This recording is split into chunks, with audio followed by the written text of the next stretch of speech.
जय हिंद। आज हम लोग पढ़ेंगे फ्रांस की क्रांति। फ्रांस की क्रांति आज से 237 साल पहले की एक घटना है। 237 साल पहले की घटना हम आज क्यों पढ़ रहे हैं? क्या इसकी इम्पोर्टेंस इतनी ज़्यादा है कि आज भी इसको पढ़ी जाए? तो हाँ, इसकी इम्पोर्टेंस बहुत ज़्यादा है, क्योंकि ये जो क्रांति है, ये क्रांति किसी संपत्ति के लिए नहीं हुई थी या किसी एक नेशन तक सीमित नहीं रहा था। होता है कि कुछ क्रांति होती है जो लिमिटेड प्लेस के लिए होती है। तो ये क्रांति वैसी नहीं है। ये क्रांति ह्यूमन के कुछ राइट्स होते हैं जो जिसको कोई नहीं छीन सकता। जैसे आज़ादी, समानता और बंधुत्व, लिबर्टी, इक्वलिटी और फ्रेटर्निटी। इसका स्लोगन भी यही था। तो अब ये पढ़ेंगे कि फ्रांस में आखिर ये क्रांति कैसे हुई थी, किस प्रकार से ये घटित हुई थी।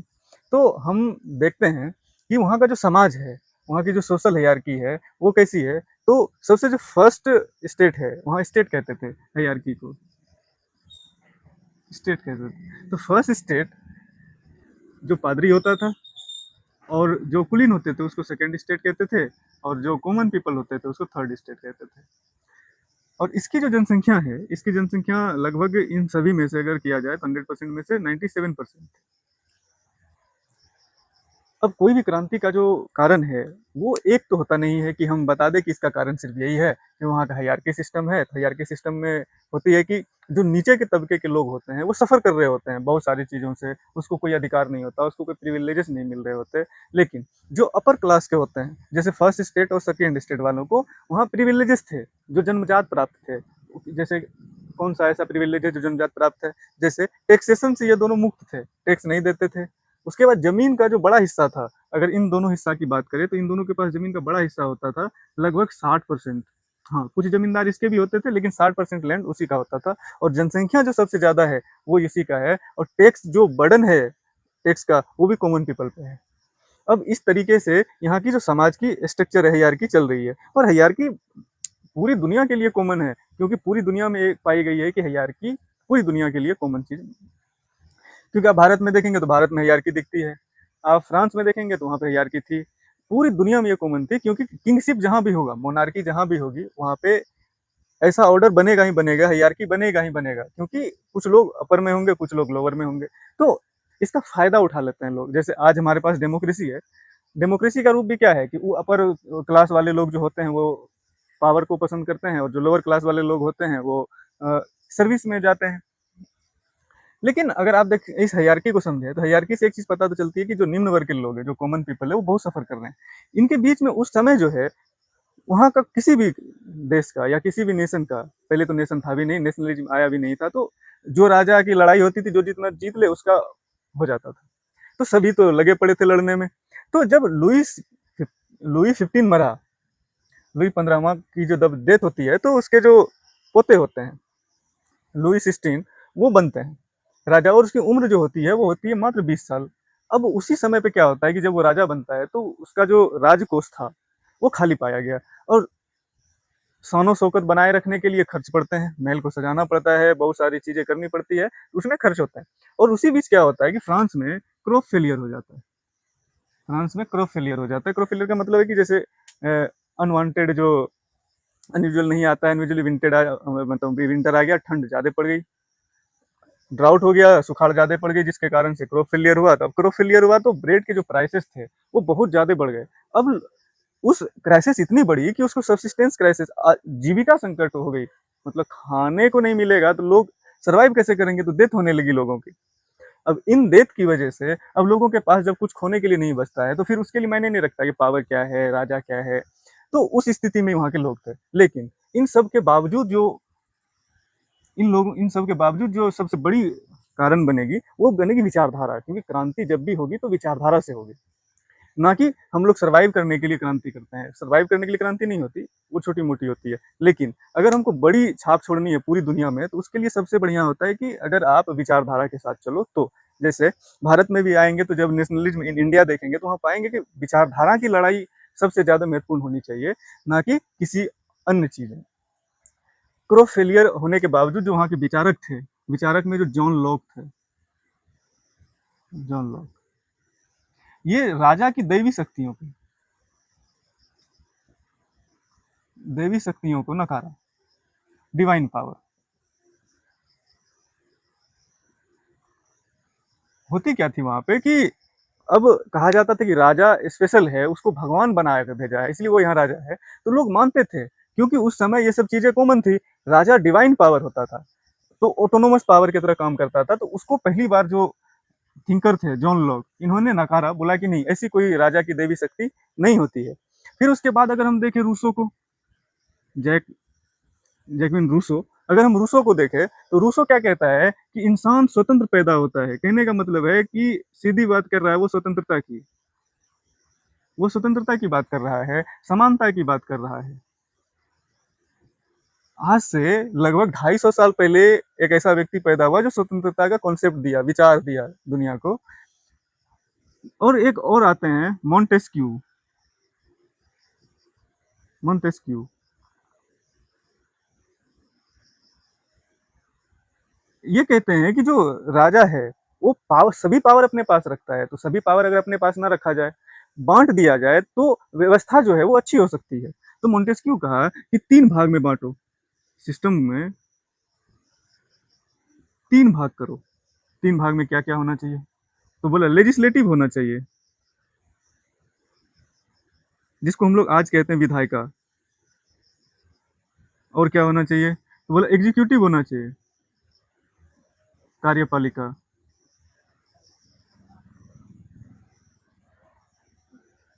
और होना चाहिए जुडिशरी,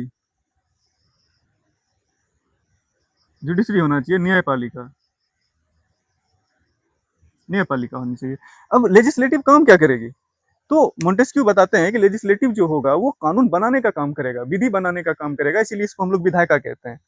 और जो इसको लागू करेगा वो एग्जीक्यूटिव होगा, इम्प्लीमेंट करेगा वो। और जो इन दोनों में खामियां होगी वो जुडिशरी उसको देखेगा। तो व्यवस्था एक अच्छी व्यवस्था बनेगी। और ये आज देखेंगे कि रूसो के ही विचार को मोंटेस्क्यू रूप दे रहा है। तो पहली जो सरकार बनती है पूरी दुनिया में, जब आप देखेंगे इन सब के बावजूद, और एक कारण है कि जब डेप्थ होता है फ्रांस के पास, क्योंकि जब लुई सोलहवां बना है तो खाली है, तो किसी भी ना किसी तरीके से क्या करेगा, कर्ज लेके शानो शौकत बनाए रखेगा, ताकि वैल्यू बनी रहे। तो जब बहुत ज्यादा डेप्थ हो जाएगा, कर्ज हो जाएगा, उस बीच में और एक घटना घटती है, अमेरिकन क्रांति हो जाती है। अमेरिकन लोग क्या करते हैं, क्रांति कर देते हैं, अमेरिकन क्रांति हो जाती है। अब ये क्रांति जो हुई थी वो हुई थी ब्रिटेन के खिलाफ। ब्रिटेन के खिलाफ हुई थी, तो ब्रिटेन का जो प्रतिद्वंदी था वो था फ्रांस।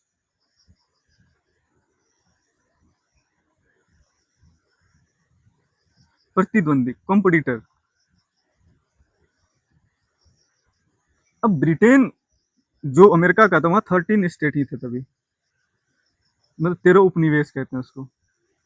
उपनिवेश इसलिए कहते हैं क्योंकि ब्रिटेन उसको उपनिवेश बना के रखा था। तो 13 राज्य ही तभी थे। तो ब्रिटेन से आजादी में तो हेल्प किए थे फ्रांस, फ्रांस की सेना वहां गई थी, तो ब्रिटेन तब हारी थी। तो इस कारण से और कर्ज बढ़ गया, कर्ज की मात्रा और बढ़ जाएगी। तो कर्ज बढ़ के हो जाएगी लगभग, वहां उस समय का पैसा होता है जिसको हम लोग कहते हैं लिवर, लायर कहते हैं, लिब्रे कहते हैं, लिब्रे। अगर आप ध्यान से देखेंगे तो फ्रांस का जो करेंसी लिब्रे है, तो उसमें कर्ज बढ़ने लगती है। और सब्सिस्टेंस क्राइसिस उसी समय पे है, तो सरकार कमजोर है, सरकार के पास पैसे नहीं है, तो सरकार, सीधी सी बात है, इकोनॉमिकल कारण उत्पन्न लेता है, तब जाके कभी भी क्रांति होती है। किसी भी देश की अगर इकोनॉमी अच्छी है तो वहाँ क्रांति होने के चांसेस बहुत कम होते हैं, क्योंकि देश ताकतवर होता है। लेकिन इस केस में देखें तो फ्रांस के पास पैसे नहीं है, ये ताकतवर नहीं है, क्योंकि राजा भी कम उम्र का है, उसकी शादी हो चुकी है मेरी अंतनियोत के साथ। तो वो कहते हैं ना कि रोमांटिसिज्म में बिजी है, उसको कोई मतलब नहीं है इन सब चीजों से, बस उसको संभालना है। अब इन चीजों के बावजूद अब यहाँ पे कोई बदलाव नहीं होना है। अब इन जो करेंगे सब लोग करेंगे, तो हम ये सोचते हैं कि उस समय, आज से 250 साल पहले, लोग इतने ज्यादा जागरूक थे कि वो अपनी स्वतंत्रता के लिए खुद से लड़ाई लड़ेंगे। इसके लिए कोई भगवान नहीं आएगा, उसकी लड़ाई वो खुद लड़ेंगे। क्योंकि निम्न वर्ग के जो कुछ लोग होंगे वो पढ़ेंगे लिखेंगे, बिजनेसमैन बनेंगे। जो पढ़े लिखे लोग होंगे वो इन चीजों को फैलाएंगे बहुत सारे माध्यम से। तो इसमें एक मिडिल वर्ग जन्म लेगा, मध्यम वर्ग, मध्यम वर्ग का जन्म होगा, मिडिल क्लास का जन्म होगा, जिसमें लॉयर होंगे, वकील होंगे, डॉक्टर होंगे, और बहुत सारे पेशेवर लोग होंगे। तो ये लोग समझेंगे कि अब जो है हम लोगों को क्रांति करनी चाहिए, तो सब्सिस्टेंस क्राइसिस वैसे पड़ी हुई है। अब इन राजमहल की जो खर्च है उसको मेंटेन करने के लिए पैसे तो चाहिए, तो पैसे आएंगे कहाँ से? तो वहां का जो सिस्टम था वो था कि वहां पे जनरल स्टेट कहते थे, state of general, general state कहते थे उसको। जनरल स्टेट क्या था? एक पार्लियामेंट के जैसा था, जहां पे अगर कोई कर को बढ़ाना है या घटाना है तो उसके लिए इसकी बैठक होगी, और इस बैठक में राजा सेंटर पे बैठेगा, कोई भी बिल पास कराने हो तो, और लेफ्ट और राइट विंग की जन्म यहीं से होती है। तो आप देखेंगे कि जो लेफ्ट की तरफ है उसको लेफ्ट विंग कहते हैं, और जो राइट की तरफ है उसको राइट विंग कहते हैं।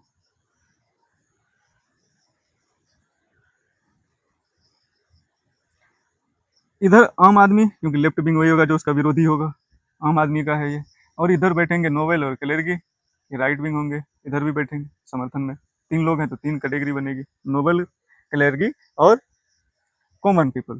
तो आप देखेंगे कि इसके 300 मेंबर बैठ सकते थे, इसके भी 300 मेंबर बैठ सकते थे, इसके भी 300 मेंबर बैठ सकते थे।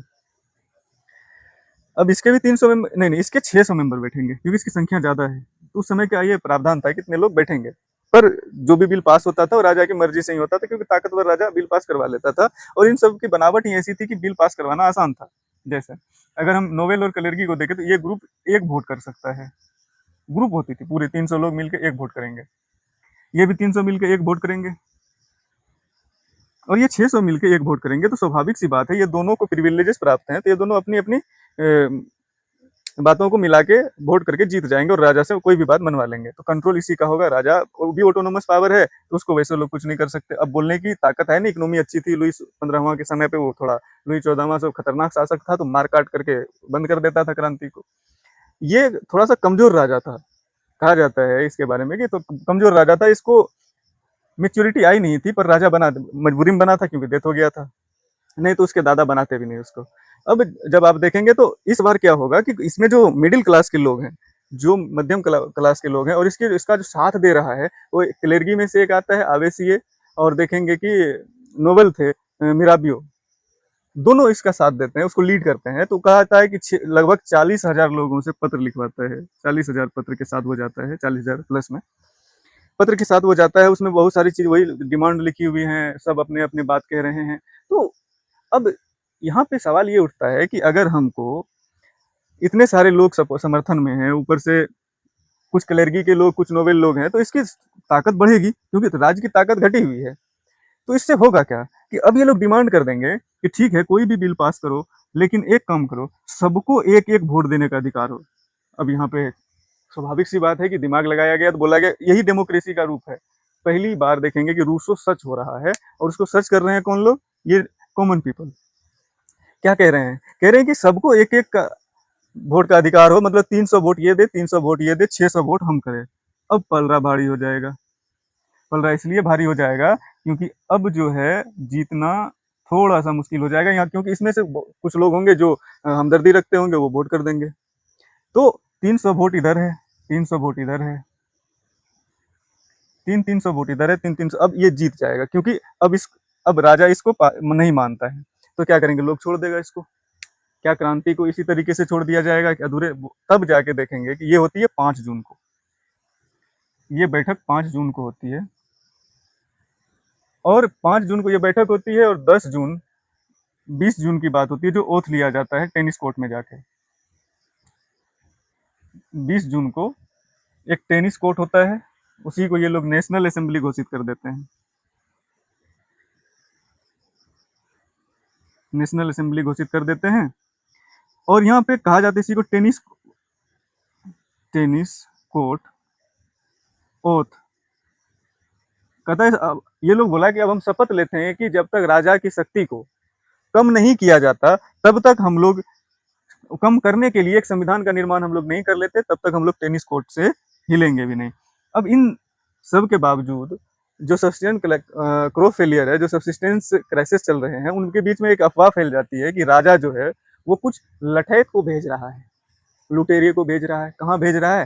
तो कहा गया कि फसल को बर्बाद करने के लिए भेज जा रहा है। ऊपर से चल रहे हैं फूड क्रॉप फेलियर, फूड की महंगाई बढ़ी है, तो लोग उस समय पे कुछ समझ नहीं पाए, लेकिन ये अफवाह थी। इन लोगों ने जो भी इसके घर में थे, लाठी, कोयता, फरसा, हथौड़ा, सब लेके निकल पड़े कि अब जो होगा देखा जाएगा। तो ये लोग को सरकार से लड़नी थी, राजा से लड़नी थी। डेमोक्रेसी नहीं थी कि आप शांतिपूर्ण रूप से आप जाइए, आराम से कहीं बैठिए, उस समय तो मार दिए जाते गोली। आज हम लोग बैठ सकते हैं क्योंकि डेमोक्रेसी जन्म ले रही है। आज से 237 साल पहले इन घटनाओं को देख के लोग चल, अब उसको चाहिए गोला बारूद सरकार से लड़ने के लिए, तो क्या करेगा सरकार? जहां जहां रखेगी, जैसे वो अपने भवन में रखेगी, सरकारी भवन जैसे जेल हो गया, या फिर कोई मजबूत किला है वहां रखा जाएगा, या कहीं सेफ जगह पे रखा जाएगा। तो हुआ क्या कि वहां पे लोग हर एक भवन को लूट कर रहे थे, लूट मतलब तोड़ रहे थे सब। जो जैसे श्रीलंका में अभी देखा गया कि श्रीलंका में जैसे लोग पार्लियामेंट में घुस गए, जब क्रांति होती है तो फिर ताकत जनता के पास आ जाती है। तो उस समय देखेंगे कि वहां पे जेल को तोड़ दिया जाता है। वहां का जो फेमस जेल था, जिसके बारे में ऑटोनोमस कहा जाता है, पावर का एक सिंबल था, एक निरंकुशवाद का संबंध था। तो सब्सिस्टेंस क्राइसिस के कारण लोग इतने बेकाबू हो गए अपने आप से कि जेल को तोड़ के वहां का जो सामान था उसको बेचा गया। फिर वो लोग रखे जो उसको रखना चाहते थे यादगार के तौर पे।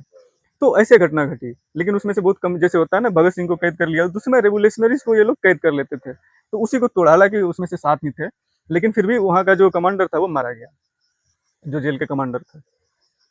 अब घटना आगे बढ़ी, ये लोग टेनिस कोर्ट में है, जनता सड़क पे है, बहुत जगह पे कहीं पे हिंसक लड़ाई हो जाती है, तो लोग भागने लग गए। कौन? नोबेल और क्लेर की। क्यों? नहीं तो मार डालेगा। तो बहुत तो दूसरे देश में जाके शरण लिए। इतना खौफ फैल गया था फ्रांस में लोगों का, आम आदमी का, निम्न वर्ग का, कॉमन पीपल का, कि इन दोनों को भागना पड़ा। और तब देखेंगे कि टेनिस कोर्ट में तब तक संविधान लिखा चला गया था 1791 में। तब जाके राजा इस पे साइन करने के लिए मजबूर होता है, और मजबूरी में राजा साइन करता है कि चलो हम संविधान। तब जाके देखेंगे कि पहला फ्रांस में बनता है जिसको हम लोग मोनार्कियल रिपब्लिक कहते हैं, मतलब राजशाही लोकतंत्र। कहने का मतलब है कि यहाँ पे संविधान तो होगा, लेकिन राजा भी होगा जैसे पहले था, पर राजा की पावर कम होगी, ये अलग वाली बात है, पर राजा होगा। अब राजा होगा तो क्या वो अपना पावर छोड़ देगा? क्या इतना इजीली वो कह देगा कि ठीक है अब हम लोकतांत्रिक हो गए? ऐसी तो होगी नहीं, क्योंकि माइंडलिटी नहीं बदल सकते। तो अब माइंड बदला नहीं जा सकता, तो वो खोजेगा यूरोप में कि कोई हमारा समर्थन करे, बात करेगा अगल वाले कंट्री से, बगल वाले कंट्री से, ताकि मदद करे, तो हम फिर से यहाँ पे अपना राज स्थापित कर सके। उसी बीच में पार्लियामेंट में भी पढ़े लिखे लोग हैं, तो जिससे ये बात कर रहे होते हैं उसी पे हमला कर देते हैं, ताकि वो समर्थन में आ ही ना पाए। तो तब जाके पहली संविधान लिखी जाती है। अब उसमें देखेंगे कि क्या क्या चीजें उसकी अच्छी है, क्या क्या बुरी, क्योंकि पहली बार लिखी जा रही है तो स्वाभाविक सी बात है कि उसमें कुछ ना कुछ कमी आएगी। पर उस कमी को कैसे ठीक किया फ्रांस समय के साथ, उसको देखने की प्रक्रिया में आप देखेंगे कि बहुत सारी चीजें आप सीखेंगे जो भारत के प्रोसेस में सही होगा। भारत की जो प्रक्रिया होगी आगे, नेशनलिज्म ऑफ इंडिया, बहुत सारी चीज सीख के आएंगे वहां से। बहुत सारे जो रेवोल्यूशनरी होंगे भारत के, आप देखेंगे कि भगत सिंह कह रहा होता है वो कि जब उसकी मृत्यु होती है तो बुक पढ़ रहा होता है मार्क्सिस्ट ऑफ लेनिन। तो लेनिन आगे आएंगे इसी घटना में। जब आगे बढ़ेंगे तो हम एक घटना तो देखेंगे नहीं कि फ्रांस की क्रांति हम देख लिए, फ्रांस की क्रांति के साथ साथ हम लोग देखेंगे रूस की क्रांति, देखेंगे कि यूरोप में कैसे नेशनलिज्म फैला है उसको देखा जाएगा। फिर देखेंगे कि इंडिया में उस क्या क्या चीजें इंप्लीमेंट की गई और भारत को बदला गया। क्योंकि भारत को बदलने की प्रक्रिया में अगर आप इसको नहीं समझेंगे तो फिर भारत को उतना समझ नहीं पाएंगे। क्योंकि पहली बार अब रूसो स्वतंत्रता और समानता का विचार दे रहे हैं, फ्रांस में स्लोगन है लिबर्टी, इक्वलिटी और फ्रेटर्निटी, आजादी, समानता और बंधुत्व। यही हमारा पॉलिटी का जो कोर है, कॉन्सेप्ट है, इसी पे बैठा हुआ। आप देखिए उसका जो प्रियम्बल है, आप उसी को देखिए, उसमें आपको ये सब चीजें दिखेंगी। क्योंकि ये चीजें किसी भी इंसान के लिए नेसेसरी है। नेसेसरी का मतलब है कि इसके बिना इंसान जी नहीं सकता अच्छे से, अपनी मन के मुताबिक, अपनी आज़ादी से, या फिर बोलने की आज़ादी, कुछ भी नहीं कर सकता, फिर सब कुछ छिन जाएगी। तो इसी में देखेंगे कि वो वोटिंग राइट, तब जाके एक वोटिंग राइट सभी इंसान को बराबर दिया गया, इसीलिए कहते हैं समानता है। राजा जो है वो भी एक ही वोट कर सकता है, और जो रिक्शा वाला भिखारी है वो भी एक ही वोट कर सकता है, बस वो नेशनलिस्ट होना चाहिए किसी भी कंट्री का। तो आज़ादी का ये स्वतंत्रता का पहचान है। तो कहीं ना कहीं हम पाते हैं कि फ्रांसीसी क्रांति दुनिया को जो दिया है, आज दुनिया उसी के पीछे भाग रही है। आज भी पूरी तरीके से जो फ्रेंच रेवोल्यूशन का जो स्लोगन है वो पूरी दुनिया के लिए सही नहीं हुई है, क्योंकि फ्रांस के लोग उस समय इतने ज्यादा समझदार हो चुके थे, पढ़ लिख चुके थे कि वो क्रांति करके इन चीजों को लाए। लेकिन आज भी दुनिया की बहुत सारी देश है जो इन्हीं चीजों में फंसी पड़ी है, तो उसको निकाला जाएगा, धीरे धीरे निकलेंगे लोग। लेकिन देखेंगे अब पहली संविधान कैसे बनाई गई, उसमें क्या-क्या कमी थी और उसमें क्या-क्या चीज़ें ठीक की जाती तो शायद ऐसे नहीं होते क्योंकि हमारा संविधान एक ही बार लिखा गया है और उम्मीद है कि वो परफेक्ट है।